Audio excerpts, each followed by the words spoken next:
Welcome to another video by Rick Miracle, a series called Freemasonry and Satanism. This will be number 50 of 50, so I thought I would do a synopsis of everything that I have done while reinvestigating a topic that is just beyond most people's imagination.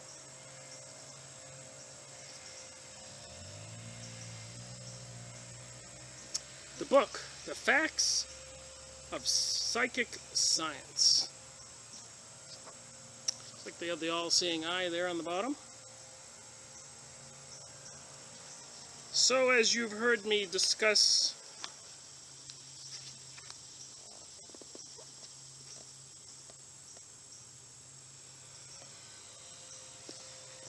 in a lot of my videos, this is 1969. Some of the topics in this book: clairvoyance, spiritual communications, automatic writing, direct drawing, psychic photography, haunting spirits, physical phenomenon, materialization phenomenon, materialization through mediums, spiritual healing, mediums, miraculous cures, Swedenborg, Greek philosophers. These are a lot of topics we've talked about. But as you've heard me discuss,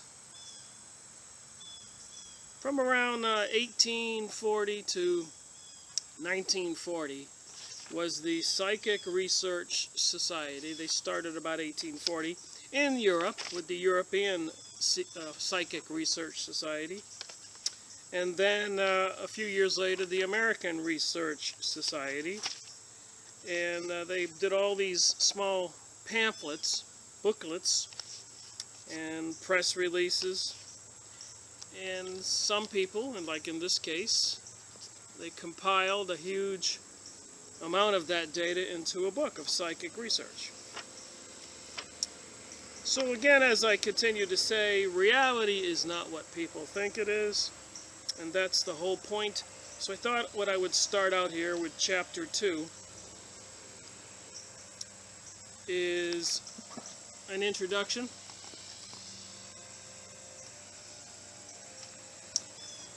of the synopsis of what's in this book. The study of psychic science, value of evidence, the possible and impossible, mental versus psychic phenomena. At all periods of the world's history, there have been people more or less familiar with spiritualistic phenomena. This is established by the fact that many primitive races are familiar with them and that they are referred to in many ancient books. Those are facts, undeniable. Bible, hieroglyphics on the pyramids, South America, Peru, caves, gold etchings. Stories of occult happenings are to be found scattered throughout the literature of every period. In that embraced by Bible history, they appear to have been of constant occurrence, and though often misunderstood, were hailed as momentous incidents. In modern materialistic times, however, the facts of spiritualism have ceased to be regarded as important, for the majority of people know nothing about them, and those just introduced to the subject often ask impatiently, "What is the good of it?" They don't want you to know, like in Morals and Dogma, and the Kabbalah, and so much more. As an answer to this question, it may be said that if spiritualistic phenomena were regarded merely as facts in science and had no other significance, their study would exceed in interest that of many other branches of learning. Their significance, however, is of paramount importance, for they demonstrate the existence around us. Well, I guess it's appropriate for me to be interrupted by my phone for my day job, how I earn a living. In my videos, that has happened several times, and I apologize. But there is no budget for this. This is just me in my backyard on the second 25 to 50 videos, and I think the first 25 was my living room in Orlando, Florida. And I finally got out of Florida, and I'm here in the mountains of North Carolina. So back to the facts of psychic science. So their significance, however, is of paramount importance, for they demonstrate the existence around us of invisible intelligent beings who exhibit the most astounding powers in dealing with matter. Did you hear the words that came out of my mouth? Astounding powers in dealing with matter. Could they manifest themselves into little grays or tall gray aliens? Reptilians? Snake-like beings? The devil? Satan? And then, of course, we have the other masters who look like humans. There's many descriptions of aliens and UFOs, which, by the way, can pop into and out of existence if you've read in any of those books. And in the future, I may do some of those. I have many of those books, and I've read many of those books. And there's been people in our the Siege of the Hudson Valley video I did, where people would see this craft, a football field in size, darkening the sky. And it would be drifting away from the observer, and the observer would say, "Man, I wish it would come back. I want to see it." And the vehicle, as if reading the individual's mind, the observer, the human on the ground, would turn around and come back towards the person who thought he wanted to see it. So it is, according to that book that we reviewed, The Siege of the Hudson Valley. So anyways, just pointing out some information. Astounding powers in dealing with matter. Invisible intelligent beings.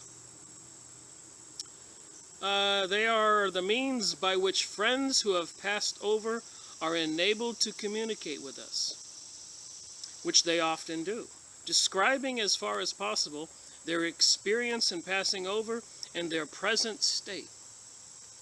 To those made desolate by the death of dear friends, the consolation received through spiritualism is too well known to need special notice here. The feelings of the mourner who finds himself conversing with and receiving happy messages from one only a day or two before he saw buried in the grave can be realized and shared by all. And there are books written by nurses and doctors in hospitals about entities leaving the body upon the death of people, seeing the like a field of energy. And then, of course, there's books written about out-of-body experience, where even children die and are brought back to life, and talk about seeing grandparents and relatives that they've never known in their lives, 4, 5, 6 years old. They couldn't fabricate that.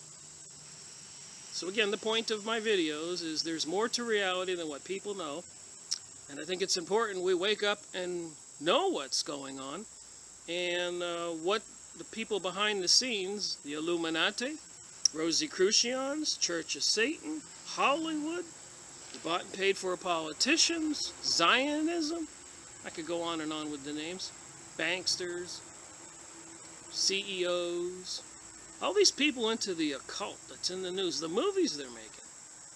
Anyways, back to the book. I ramble on really good, don't I?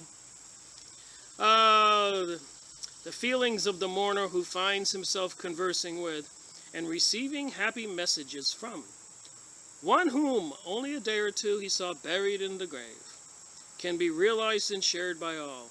To many, this is the most striking benefit of spiritualism.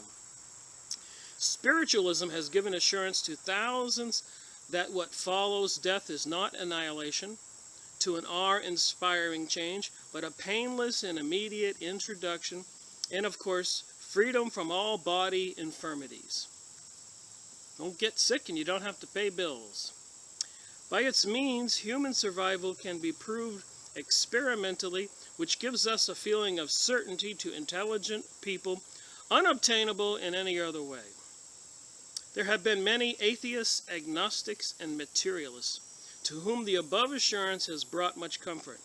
Even those who have schooled themselves in equanimity when considering the probability of annihilation at death have experienced a joyous rebound in their spirits and a complete change in their whole outlook on life. It's page 5.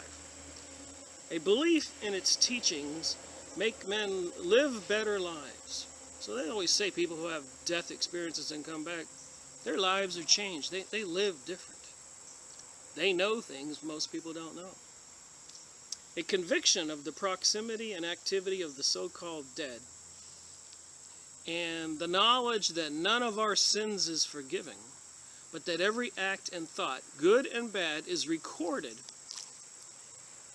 and will be advertised on our person in the next world, has a very sobering effect on the worldly. Those without definite knowledge of the continuance of life after death usually presume there is none, and so try to make the best of the present. In doing so, they strive for the greatest happiness regardless of others.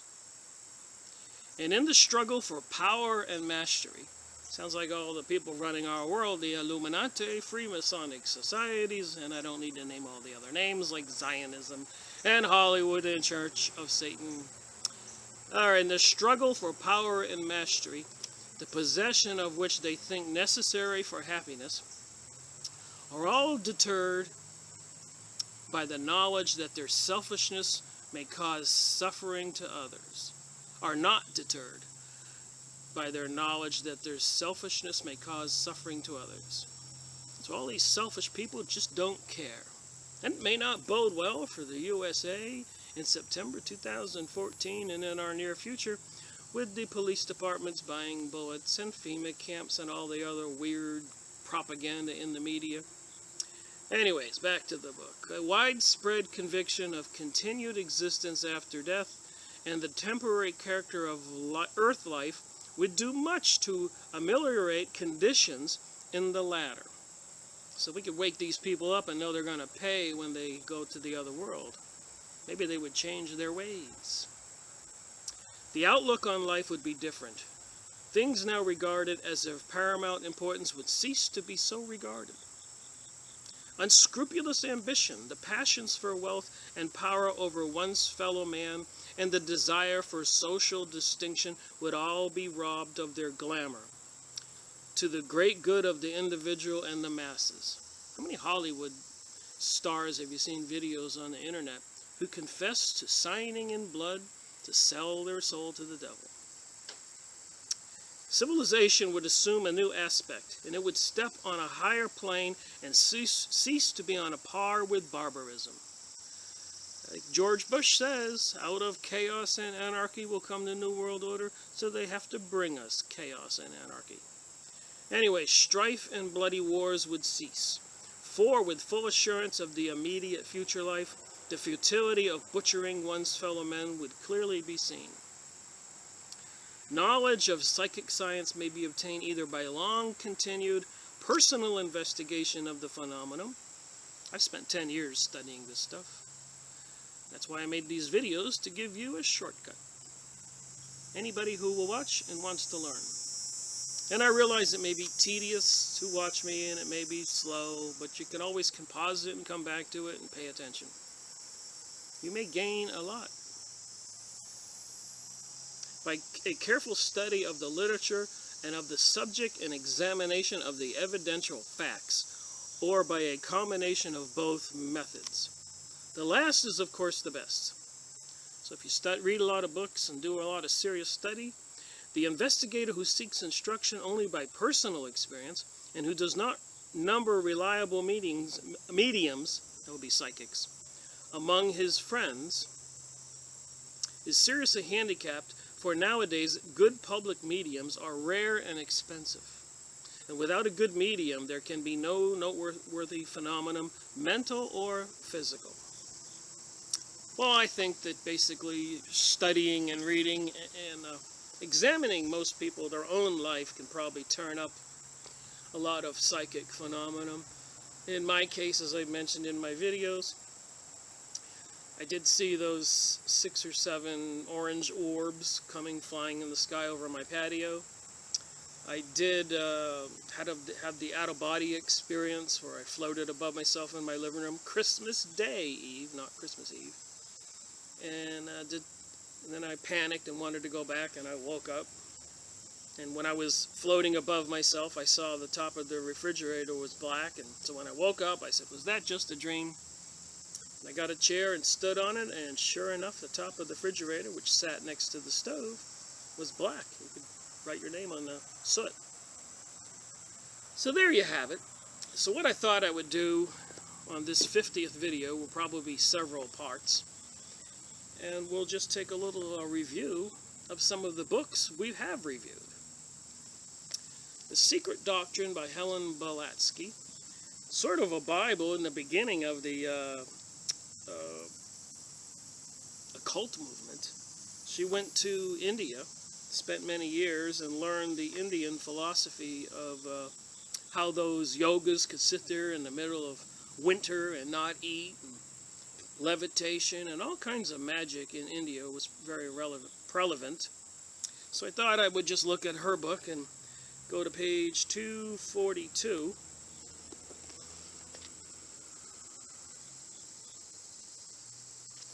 And just discuss something of importance. It says here, thus it stands with both the Kabbalistic and the occult names attached.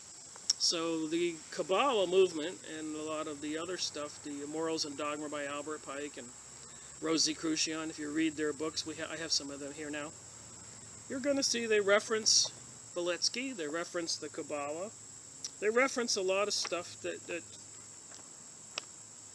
she has talked about.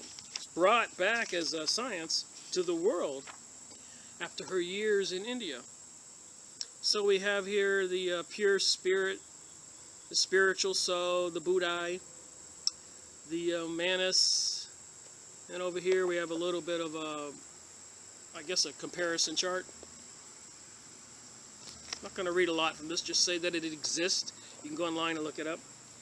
But the soul is clothed in light, and this light is triple: pure spirit, soul of spirit, and plastic mediator.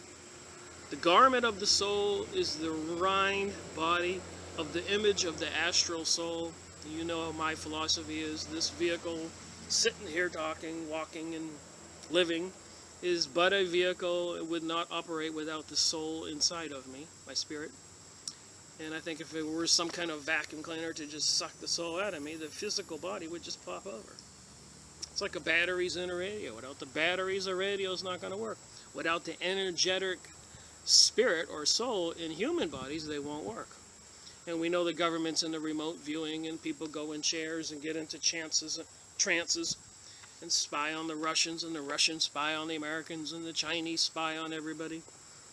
This is a black ops projects in all of our secret service departments. Then you got the so says the Theosophist. Ditto is for the Atma Buddhai. Ditto, spiritual soul, mediator between spirit and its man, seat of reason of mind and man, correct. 2, uselessly, and this may not be a bunch of jargon, mumbo jumbo to you, but I'm just telling you a little bit what's in this book. Uselessly apoplectic. Why not say that the astral reflects the good as well as the bad man, your astral body, the one that leaves? Man who is ever tending to the upper triangle or else disappears within the quaternary, as given by the occultist. Manas is immortal because in every new incarnation it adds to the Atma Buddhai something of itself. So anyways, that's all I'm going to tell you, is that they say here you have karma. And when you die, depending on how you lived your life,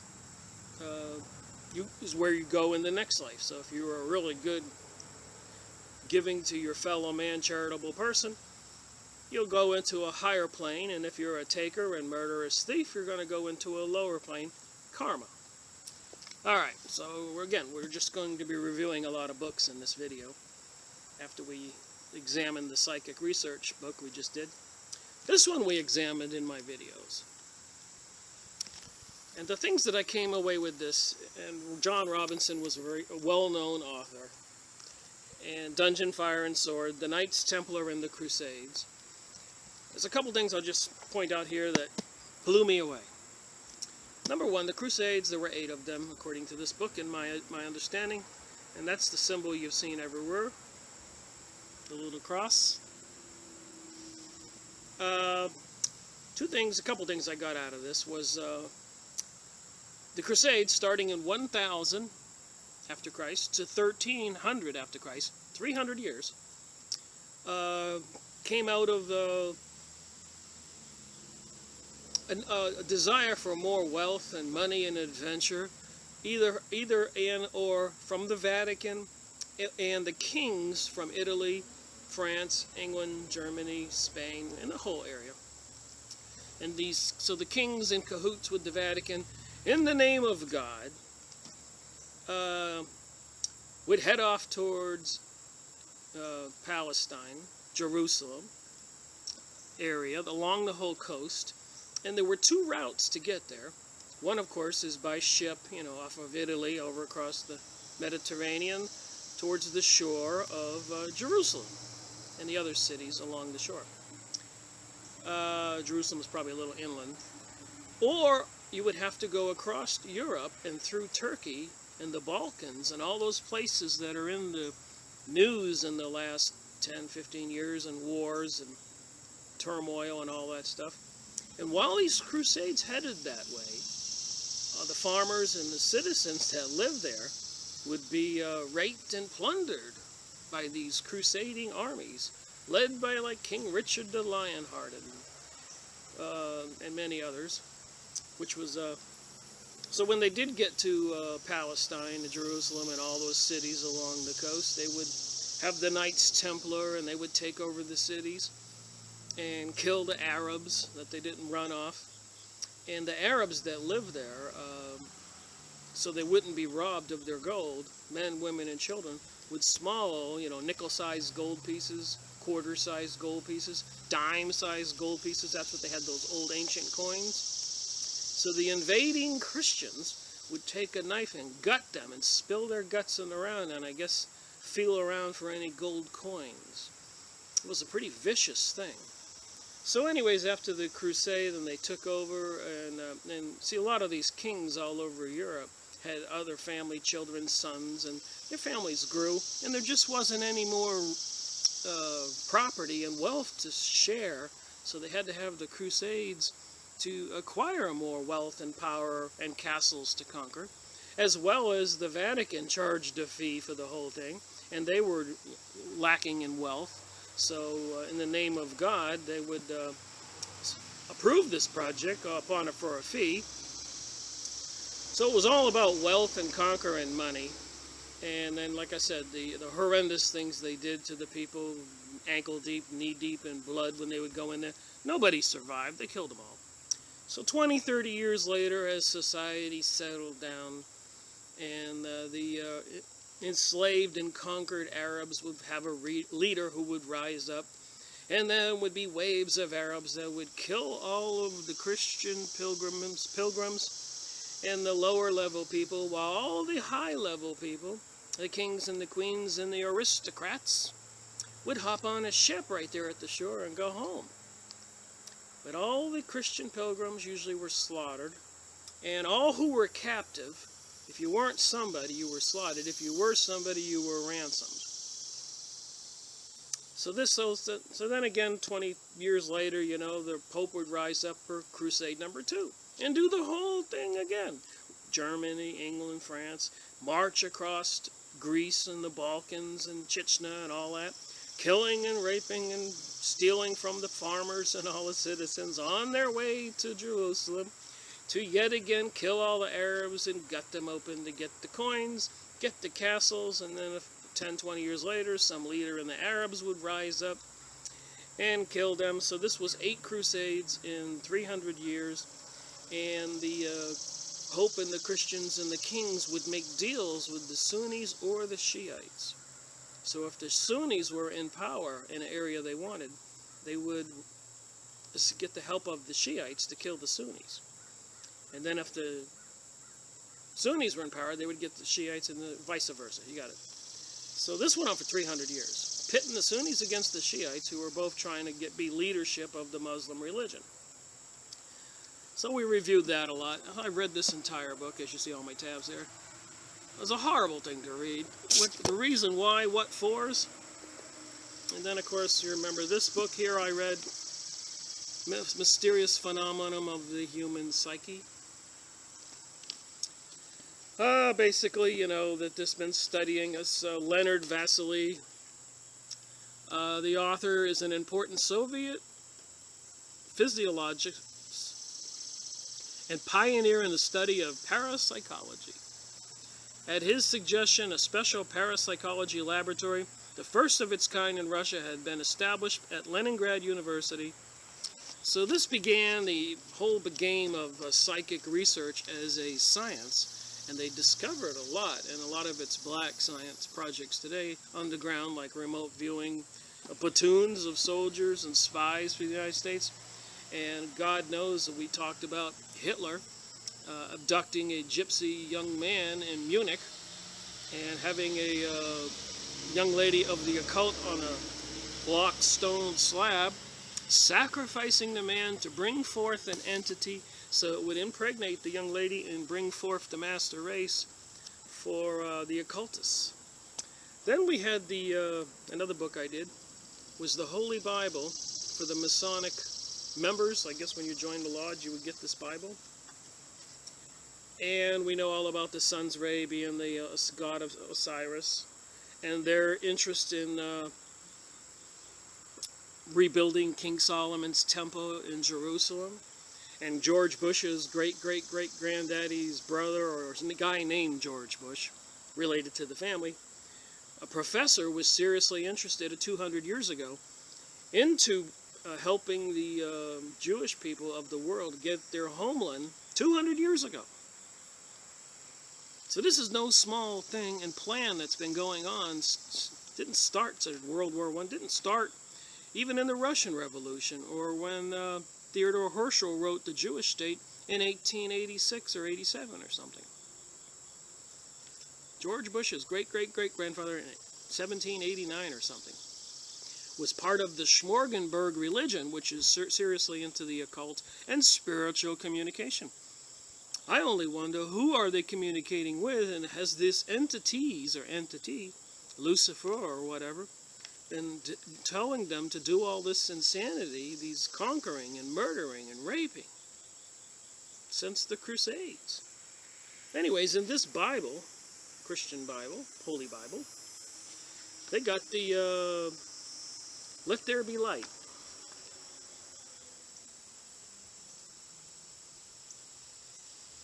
King Solomon's Temple. What's that got to do with the Old Testament or New Testament with respect to the way all of us are teaching? These Masonic lodges everywhere try to act like they're benign, harmless, and they said they are definitely for separation of church and state. But anything could be further from the truth when you read about this activity and look at their books and documents. So in the New Testament, with Jesus Christ, like I said, what is that? Why is the whole world wanting to build King Solomon's temple? This is Old Testament stuff, or ancient Egyptian, biblical, occultic, Jewish mysticism. It's real. That's what I'm trying to prove here.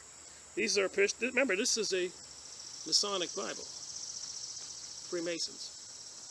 And the Restoration of King Solomon's Temple by John Wesley Kitcher.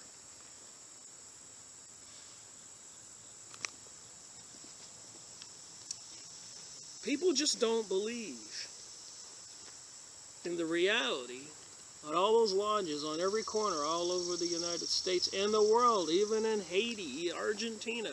We've gone through the Freemason pamphlets, New Age magazines, they publish it.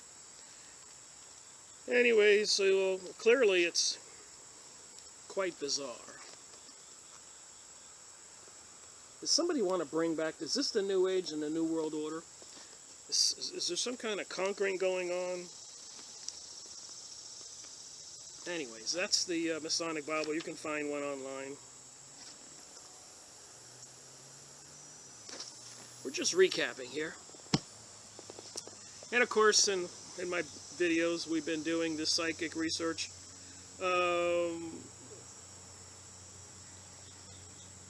Dowsing, one of the sciences that I studied that I'm pretty good at. Finding water.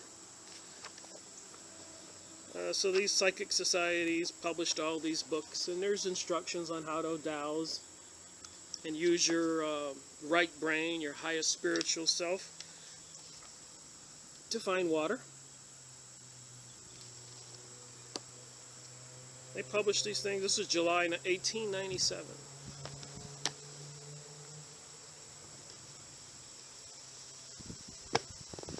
Then you have this book we discussed a little bit about the human aura.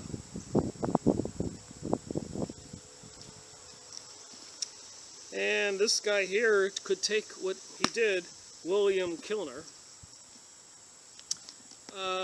He discovered there's something called dianonite.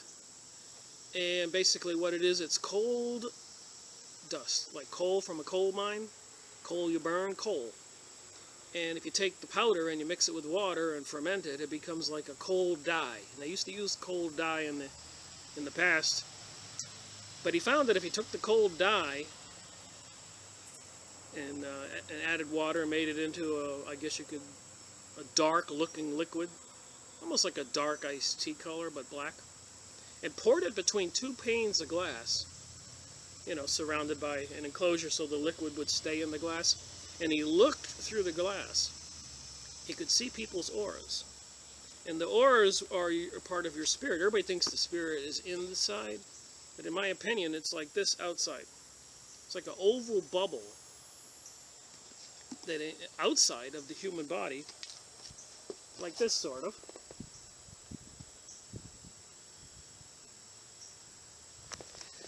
And the colors and everything indicate health and other issues. So just more stuff here that people don't know, that I think that people should get these books online and read a little bit up on the subject.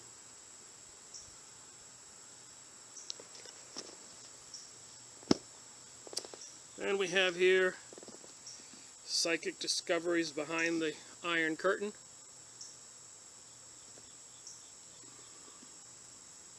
You can see I read all this. So they did all kinds of experiments here, having somebody sit down with cards with diamond shapes and circles and squares and wiggly lines and flip them over. And some people were pretty close to 100%, guessing every one. They were doing tons and tons of these studies. So anyways, for 13 years, the faith of Carlin photography and their fantastic new window to the unknown rested in the balance. So they're talking about Walter Kilner's book. In this book,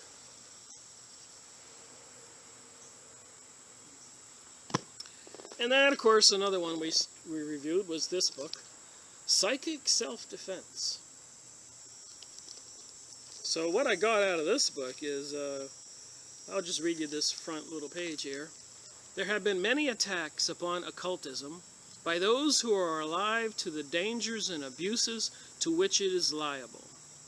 But this is the first time that a professed occultist has revealed what happens behind the carefully guarded doors of black lodges and what is done by black occultists when attacking or attacked. Detailed practical instructions for the detection of psychic attacks and defense against them are also given. So with the technology in 2014 and all this occultism in movies and HARP systems, radiating microwaves and the stuff they're spraying in the sky, filling people's bodies with heavy metals, one can only wonder what demonic thing might be going on in our world. And they got the Georgia U.S. Guidestones that say they want a population of 500 million, which is enough people they can manage to serve the masters of the world. So 6 billion people have to die. And we have our psychic, occultic, demonic, spiritual forces instructing these people who worship them on this planet, the Black Lodges. Is there some insidious game afoot? Are we under attack? Is World War III a quiet war really going on right now? And people are being attacked physically, mentally, and financially? The value of the book is greatly enhanced by the fact that the author writes from actual experiences and cites a large number of cases. Now it is the 7th edition of this book and has been described as much more exciting than any of the Dracula school, yet it is soberly factual.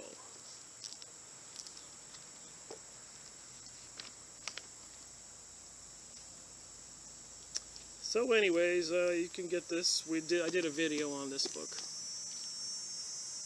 You get these on used book sites for $5. Sometimes free shipping. Then, of course, we did this other book on the Rosicrucian. Just another spin-off of the many lodges into the... it's got subjects in here like... Oops, my book is falling apart. Like astrology. Talks about Lucifer. If you will read Freemasonry and Capitalism, you will find that Lazarus had previously been Hiram Abiff, the master mason, and the chief builder of Solomon's temple, that Jesus had been previously embodied as the personality called Solomon.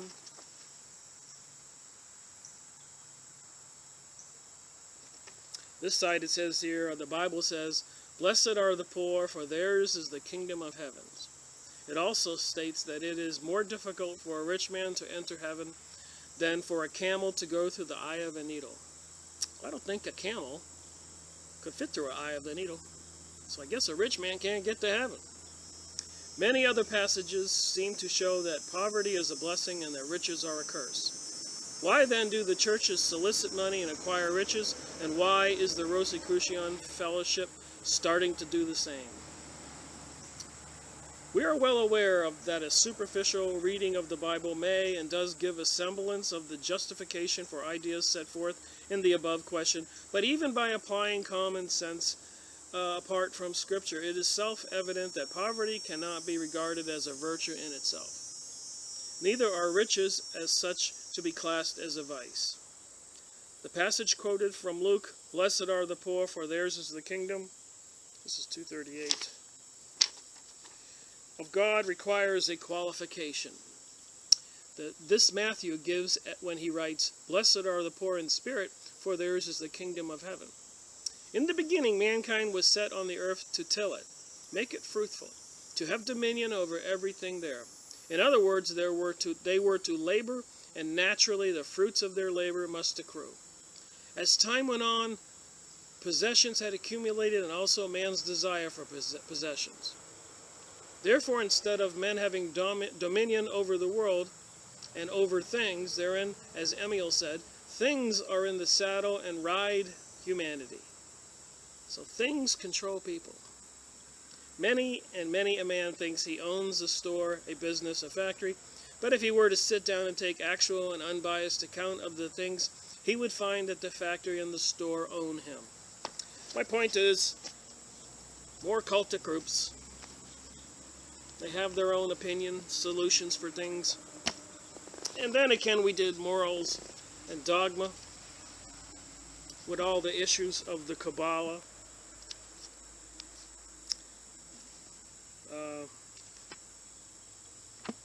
I don't know if I read all of these, maybe I'll just read one more here today.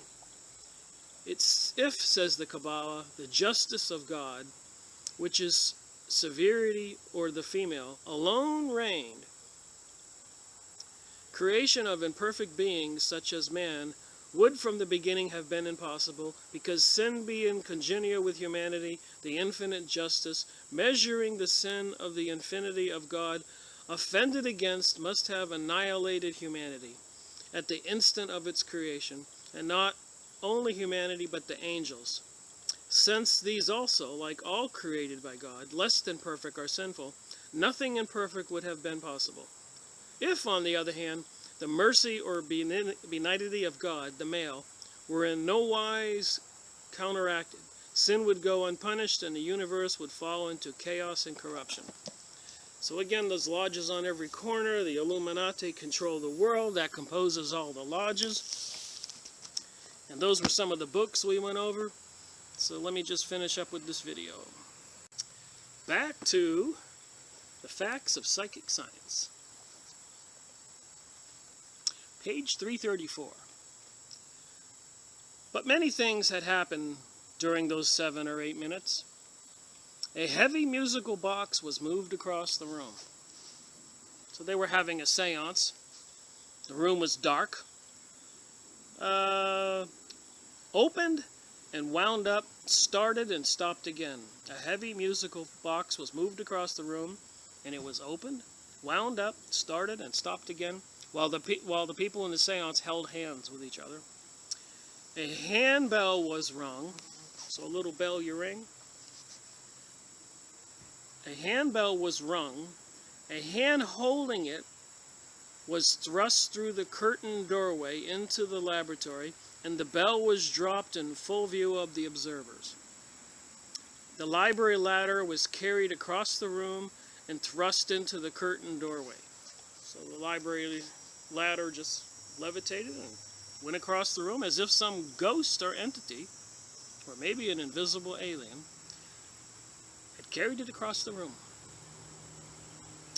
In full view of the observers, and other things were moved, and Crooks, securely locked bureau, that was the investigator, Crooks.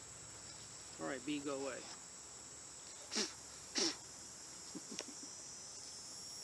Got a B here, wants to learn something. Securely locked bureau.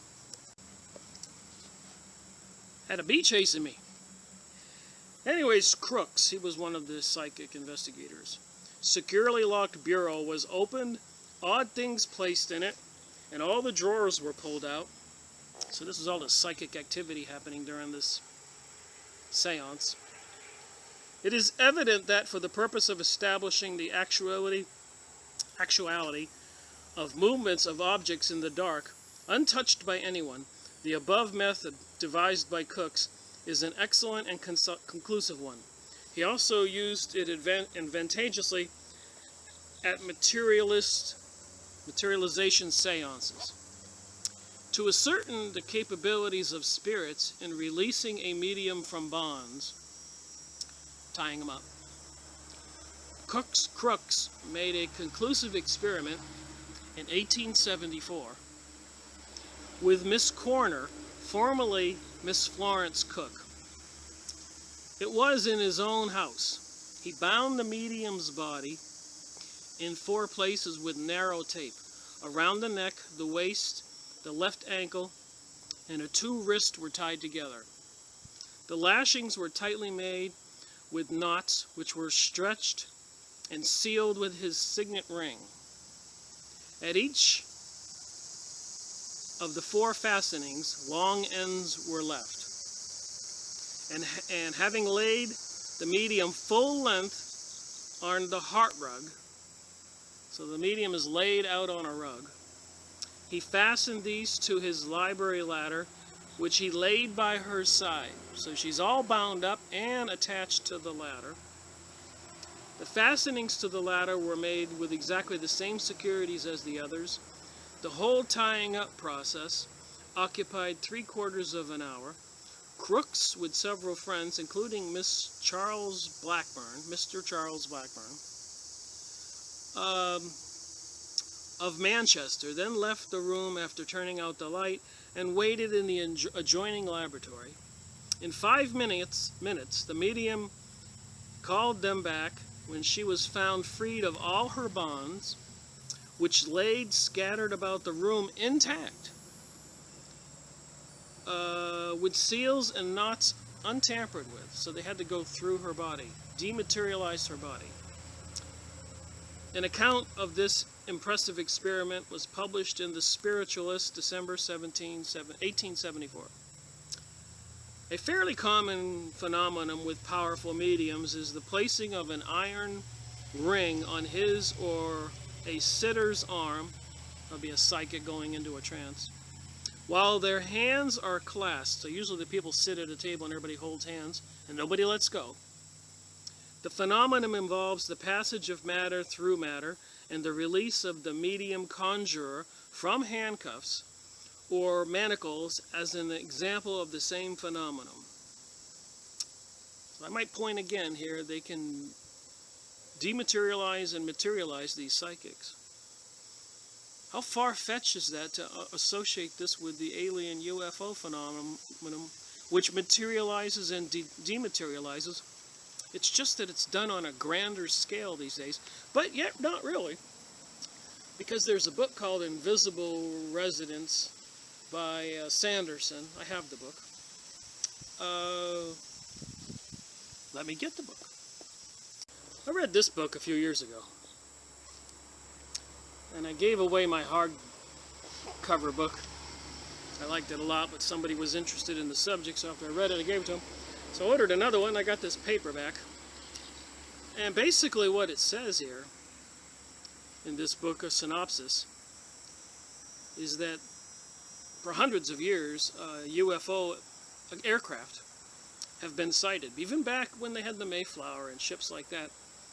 And large ships sailing down the coast to Africa, all over the world where they were sailing, flying saucers would come up out of the ocean, out of the water, big splash, hover in the air. And even, what do you call that, they would zoom by the sailing ship with the wooden mast, and like a fly guy might do these days, buzz somebody. They would buzz the ship, and sometimes break the mast or cause the sails to break. So when the ships returned to England, the captains would file an insurance report with the Lloyds of London.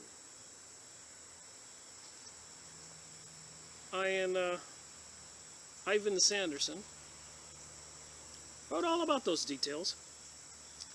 So I did read this book years ago, and I'll just read a little bit from it now, just to get the gist of what's in here. But in 1875, E.L. Moss, on the HMS Bulldog, I guess that was a ship, May 15th, 1879, Commander J.E. Pringle of the HMS Vulture, now they call it the Vulture, in the Persian Gulf, saw a revolving wheel of light well under the water, centered east, but another wheel to the west revolving to the contrary direction, shafts 25 feet broad, space between 100 feet, traveling about 85 miles an hour, lasted 35 minutes. So back in 1875, a gigantic illumined wagon wheel of light type craft was 85 miles per hour. 1880, R.E. Harris, commander of the AHN Company's steamship Shanahan at Malabar, saw unidentified stuff floating on the surface. Waves of brilliant light with space between. Floating substance did not give light, but it and all the sea illuminated by the shafts of light. China Sea, 1891. Shafts and lances of light that had the appearances of rays of searchlight. 1901, Captain Horseyson of the steamship Kelwa in the Persian Gulf saw vast ripples of light for 15 minutes, then they died out. There was no fluorescence in the sea. That's when you drive your propeller in a boat and you look down and the water glows. I saw that a lot in Florida. So he didn't notice any fluorescence in the sea, but he did see this vast ripples. 1906, Mr. Douglas Carnegie on ship in Gulf of Oman saw a bank of quiescent fluorescence Within 20 yards, shafts of brilliant light across the ship's bow at 60 to 200 miles an hour. Bars about 20 feet across. Intervening ship had no effects on the light beams and seemed to travel right through it. So whatever these light beings were traveled right through the ship. 1907, Mr. S.C. Patterson, second officer on the P&O Delta, in the Malacca Strait, saw shafts which seemed to move around the center like spokes of a wheel. 1909, Captain Gave, on the Danish ship Batang on the Strait of Malacca, saw a vast revolving wheel of light. 1910, Captain Breyer on the Dutch ship, rotation of flashes like a horizontal wheel, turning rapidly just above the water. 1949, U.S. Captain Boulder in the Straits of Hormuz. 1962, Mr. C.J. Boyles on the SS Telemach at the northeast point of Groot Ilenta, West Australia. Large lights were seen in the sea. Compass went haywire. Shadow in light, center of lights rotated clockwise. So my point is, it's an interesting book. Invisible Residents, apparently, according to this book, they've been around for quite a while.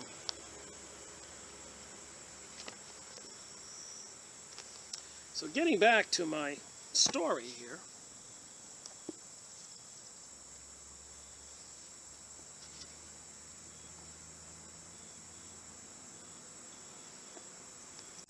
So they tied up the medium in our book here, The Facts of Psychic Science. In 5 minutes, the medium called them back when she was found freed from all her bonds, which laid scattered about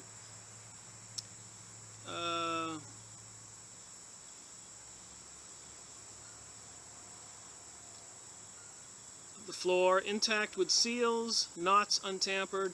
An account of this impressive experiment was published in The Spiritualist, December 1874.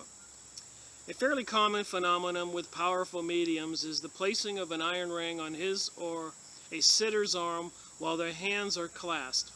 So they put a metal ring, put your hand through it, and slide it on your wrist, the medium, and then everybody holds hands during a seance, so you can't get the ring off while you're holding hands.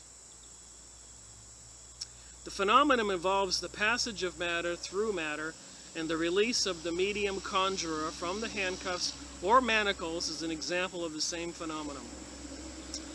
Mr. A. Smedley described a seance he attended with the medium Williams in London, in which he saw the iron ring phenomenon. He arrived in the seance room before anyone else, and seeing on the mantelpiece a ring formed of 3/8-inch iron bar, just large enough to push over his hand. He examined it well, saw the marks of the weld, and found it perfectly sound.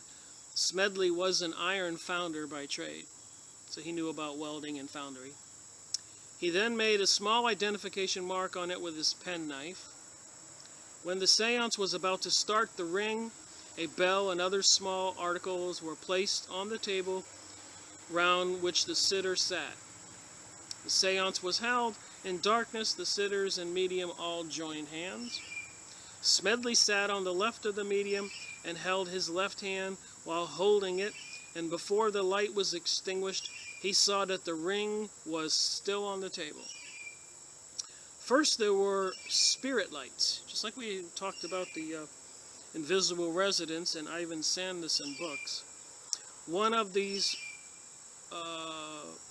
which followed the handbell.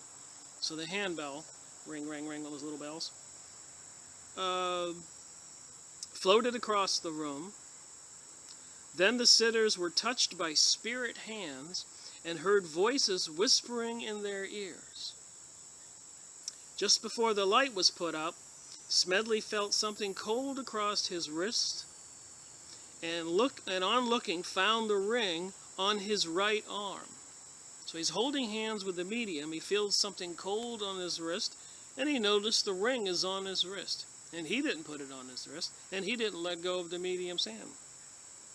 Also, it was found that a heavy armchair had been placed on the table in the darkness. Silently in the darkness over the heads of the sitters, he examined the ring and found on it his private mark. It should be noted that the ring was too small to be passed over clasped hands. So anyways, I just thought I would, I highlighted those 2 pages to read. And I thought this 50th video will be a few parts so that I can review all of the books that I have reviewed. In the meantime, we will continue to investigate the facts of science, psychic science, and mix it in with my review on all this stuff about reality that we are supposed to lack knowledge about. The powers that be don't want you to know all this stuff. They don't want you to know that somebody wrote a book on how to defend yourself from evil spirits. So thank you for watching my videos, and maybe a little sometimes hard to follow, but I think the gist of it should prove the point that we as a people, citizens, can't have apathy. We can't just look the other way and worry about our own lives. We need to pay attention, because we know the press releases, especially in the news these days, are seemingly 100% propaganda and false. I got this ISIS group over there joining Al-Qaeda and all these other groups trying to make the Arabs out to be some evil enemy, when we all know for 300 years they were doing the same thing, slaughtering them. All the wealth they obtained, and look what they're doing into the United States here, and crashing the money and the jobs and the homelessness and the unemployment and people losing their homes. Who's getting all this property? Gold stores on every corner buying up gold, pawn shops, people standing in line, check cashing stores. How much of an insult to humanity is that? Why can't you just go to the bank and cash a check? Why do they have to charge money? Take money from the people who have it, don't have it, who need the most help. They're trying to get every cent they can out of them. Putting the small farmers out of business, claiming there's global warming. They just had a snowstorm. This is September 12th in Montana. They hadn't had a snowstorm in 122 years in the news yesterday of that severity. So much for global warming, but it's a means for them to gain control, so for them to put up more cameras, more security, enact more laws, so the people have less, get more stressed. Well, you know my theory. There's something insidious going on, and I do these videos and have read all these books in search of the truth. I wanted to know simply, what the heck is going on? How can people in Argentina, the United States and Germany and Canada and everywhere in the world be having financial difficulties? Who is causing this? When the Federal Reserve System was designed to inject more money into the system when things were getting depressed, and when they got too great to pull it back. Balance everything. But it wasn't intended to use that as a tool to create bubbles and then pop them and rape the people of all the wealth and their health. That's my opinion, and I'm sticking to it. So thank you for watching my videos. And if you see anything that I'm blatantly wrong at, there is a comment section on the bottom of YouTube where I place these videos, and let me know. If you know something I need to know or I should research, put it down there. I'll do it. And I like the thumbs up. It makes me feel like people like what I'm doing here. I haven't charged any money. This is number 50 of 50. And it will be several parts, so I can do a synopsis, a review of all the books that I've done and all the videos and all the subjects. I believe it's one big puzzle, and it all fits together. Thank you. May God help us all.